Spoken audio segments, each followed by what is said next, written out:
Apple released the latest version of its macOS operating system named High Sierra a while back, and while the sibling iOS 11 has been getting all the attention, most people still haven't discovered some of the really cool features of this operating system.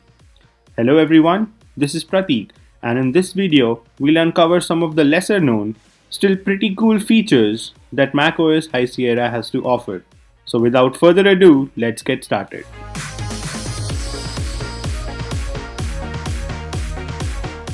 While macOS High Sierra happens to be a regular annual update for the macOS operating system, not much has changed with the OS in terms of cosmetic looks and feel. Most of what has changed is in terms of internal optimizations, and one of the most significant ones happened to be the introduction of a new file system called APFS, which stands for Apple File System. This is by far the biggest change to the operating system internally. New Macs equipped with High Sierra will come with their disk already formatted to APFS instead of the now obsolete HFS file system. APFS has some pretty sick advantages for the operating system. It comes with increased security, default encryption, and reliability in terms of day-to-day usage. The most noticed difference that you will see with this file system would be the increased speed in file transfers. When you install High Sierra and switch to APFS by formatting your drive, you'll have encryption enabled by default for your drive. Do note, however, that this is not the same as the currently available file vault option. APFS also provides more granular control as it encrypts the whole disk and individual items with separate keys for files and its metadata. Another significant improvement with APFS would be better precision for backups. Before High Sierra, the file system used to timestamp the files with a 1 second precision. But with High Sierra, the precision is bumped up to 1 nanosecond. This, when married with Time Machine, would result in a faster overall performance. Other smaller improvements with this new file system would be better space allocation, as it can borrow disk space from other APFS disks when it needs. The next big feature that macOS High Sierra brings into the table is native support for Flack audio. If you are an audiophile, you would be no stranger to the Flack format, as it is the most lossless and high quality format available out there. Well, you would be glad to know that macOS High Sierra brings in native support for Flack format audio. If you have Flack files on your Mac, you can now play them both on the Quick Look feature by pressing the spacebar key on your keyboard or by launching it with QuickTime Player. Both of these support Flack files in the native format without the requirement of any third-party application. This is a huge benefit for all the audiophiles out there. Another major update to macOS High Sierra comes to their default browser, Safari. Safari has been given some really helpful features to make surfing the web less frustrating. Let's check it out. Among the many updates that Safari received, one of the highlights would be improved privacy. Well, in Safari, by default, cross-site tracking prevention is now enabled. What does that mean? Basically, if you shop something on Amazon, you won't find ads from Amazon following you across the internet. Other improvements come on the security front, with warnings when visiting a fraudulent website and blocking pop-up windows. But what really catches the eye with this update can be found under the website section. The list includes autoplay blocking, content blockers, reading mode, etc. Autoplay blocking would by default block websites from autoplaying videos when you visit them. You know how annoying it is when you visit a website and it starts randomly playing a video in the background. Moving on, we have reader mode, which when enabled will provide a distraction-free reading environment for users. All you have to do is turn it on. Now, whenever you visit a website which is content heavy, let's go to our own site, TechLeela. It will by default open in a distraction-free environment where you can focus on the content and not on anything else. You can toggle it back using the button on top. This works across the internet and is just one click away. Next up, we have the Notes app. And while this app might have received significant updates in the past versions of macOS, this time it's focused more on providing flexibility to the users. Let's check it out. Upon launching the Notes app, you can see it's still the minimal interface that we are pretty used to. You have your folders on the left, a list of all your notes on the right, and a details view which shows the content of a note. What's interesting though is that this update brings tables right into the Notes app. You can now create tables within your notes just by hitting the table icon right on top. You can go ahead and add rows and columns to existing tables by selecting the table and clicking on one of the handles. After that, you can make entries to that row the usual way. You can also move around entire rows based upon your needs. Another nifty feature that comes to the Notes app is note pinning. I am an extensive Google Keep user, so I don't really use this app. But if you do, you might have a long list of notes, and it sometimes is quite difficult to find them. This is where note pinning comes in. Just have a note selected, double swipe it, and click on the pin. Now, this note will always be on the top. Apart from these two features, there's not really much that the Note app offers. You have the usual stuff like creating to-do lists and having a grid view, but that's about it. Next up, we have an app that is used by almost all Mac users on a daily basis and is easily taken for granted. I'm talking about the Mail app. Again, as most of new High Sierra features, there's not really much that has changed visually. But it sure has some bonkers internal enhancement.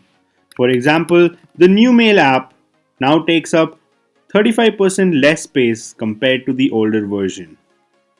This is especially helpful if you use one of the entry-level Macs with limited 120 gigs of SSD storage. Another important feature that was added to the Mail app is the ability to compose emails in split screen view when you are on full screen mode. To demo it, I'm just going to switch over to a full screen view and click on New. And as you can see, my entire inbox and the detail view is now on a separate screen. This will allow users to have their inbox at a glance away while drafting that important email. Apart from this, there's not really much that has changed here. Let's move along. Probably one of the more noticeable feature updates added to macOS High Sierra would be on Spotlight. Spotlight is your handy companion to search your Mac for files and the web at the comfort of a keyboard shortcut. Well, in High Sierra, it sure looks like Spotlight is on steroids. Not only can it answer sentential questions, but it can also perform some neat yet helpful tricks. One of the more popular ones is tracking flights by just typing in the flight number. In a second, the results pop up on a Spotlight card. This is surely going to help a lot of people be more productive. If you've been a Mac user at least for a couple of years now, you know how big of a pain it is when you have to manually log out and then log in. This takes up a lot of time. Instead, wouldn't it be helpful if you could just lock your computer like you could on Windows using the Windows plus L key? Well, fear not. High Sierra introduces a keyboard shortcut for doing just that.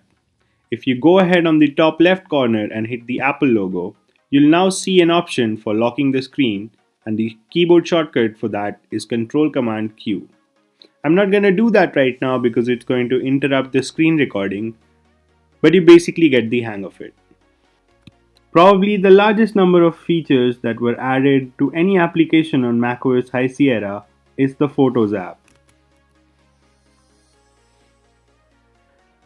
People tied down to the Apple ecosystem use the Photos app quite extensively, and if you fall into that camp, right out of the bat you might notice that the layout has changed significantly. In previous versions of macOS, the Photos app had a top navigation bar with an optional sidebar. On macOS High Sierra, however, the Photos app now has a persistent sidebar that gives you quick access to your library, shared library, albums, and projects. Since the sidebar is now the primary way to navigate through the app, you can no longer disable it completely. You can, however, resize it according to your liking. The Media Types album lets you sort your media by selfies, live photos, panoramas, etc. The Photos app comes with a selection counter that keeps track of the photos you've selected. You can drag and drop these pictures to move them to a new album or export them to the desktop. With this new update, you can also batch favorite items and rotate them. The photos can be filtered according to favorites, edited, and the regular options. Probably where the Photos app shines the most is in the editor. The Photo app comes with a brand new editor, which, along with the usual options, now has a curves tool that lets users adjust the tones, shift colors, and brighten or darken images. Another handy tool available in the new editor is the selective color option. With this, you can basically pick a color from the image and change the hue, saturation, and luminance for that particular color across the entire image. Pretty neat, right? There's a new toggle right on top which is called the Show Photos Without Adjustment, and by clicking it, you can basically toggle between your edit and the original version of the photo. I'm gonna revert it to original because it looks pretty good. Let's go back to the album and check out the other features. What fun is the internet without any GIFs, right? Well, before High Sierra, you had to rely on a third party client to enjoy GIFs, but now you would be glad to know that the Photos app natively supports GIFs. You can preview and play them right within the Photos app and then share them to any of these external services. I'm sure this is gonna come in handy for all of you who like roasting your friends on the comments with a good old GIF. That's all with the Photos app. Let's move along. Last but not the least, we have a feature which I'm pretty sure none of you use. It's Siri, and that's the reason why it's at the end of the list. Well, in macOS High Sierra, Siri sure did get some updates, but she's still pretty dumb compared to Google Assistant or Alexa. What's new though is her voice, so let's test it out. Hey, what's up? I'm brushing up on Apple Music playlists. Maybe I should try listening to them one at a time. As you can see, the interface for Siri has changed as well, and that would include the orb, which now resembles the iOS counterpart. Let's try asking her a couple of questions and see what she comes back with. Siri, tell me a joke. If I told you a joke in my language, I'd have to explain it. What do you think about Google Assistant? I think, therefore I am.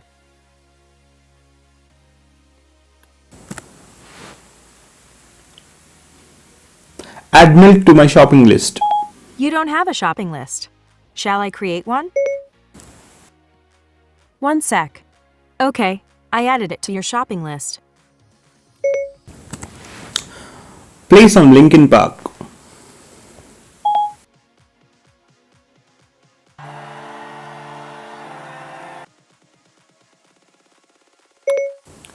Who is Paul McCartney? Here's some information. Let's hold off on the conversation and talk about another nifty feature that came to Siri, which makes it a little more useful if you actually end up using it, or if you want to be discreet with your searches. Let's try it out. Tell me about Linkin Park. Okay, I found this. So as you can see, it got the spelling incorrect but still managed to find out the correct information. Let's edit her query and let's talk about the weather. Checking out the weather in Delhi, India. Here's the forecast for New Delhi, India for today.